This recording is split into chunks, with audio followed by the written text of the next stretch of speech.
Badan Narkotika Nasional Kota Lubuk Linggau berhasil meringkus seorang residivis pengedar sekaligus bandar narkoba antar provinsi. Kepala BNN Kota Lubuk Linggau AKBP Edi Nugroho menjelaskan, penangkapan residivis pengedar narkoba berinisial Y, warga Kelurahan Ulak Surung, Kecamatan Lubuk Linggau Utara 2 ini, berdasarkan informasi dari masyarakat yang sudah sangat resah dengan perbuatan tersangka pelaku. Berdasarkan laporan dari warga tersebut, tim Buser BNN Lubuk Linggau berhasil meringkus tersangka pelaku yang saat itu tengah berada di rumahnya. Dari tangan pelaku, petugas BNN berhasil mengamankan barang bukti berupa sabu seberat 13 gram senilai 12 juta rupiah, 2 unit timbangan digital, uang tunai, 3 pak klip kosong, alat memecah sabu serta alat pemanas plastik.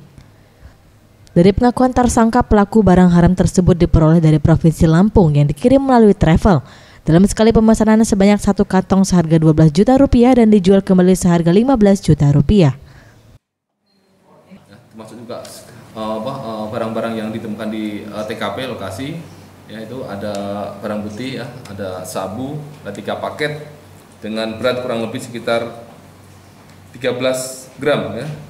Ya, ini ada yang paket besar 10,23 gram, kemudian paket yang satu lagi adalah 1,19, satu lagi adalah 2,4. Akibat perbuatannya, pelaku dijerat dengan pasal 114 ayat 2 dan 112 ayat 2 Undang-Undang tentang Narkotika dengan ancaman kurungan pidana maksimal 12 tahun penjara. Tim Liputan Sriwijaya TV.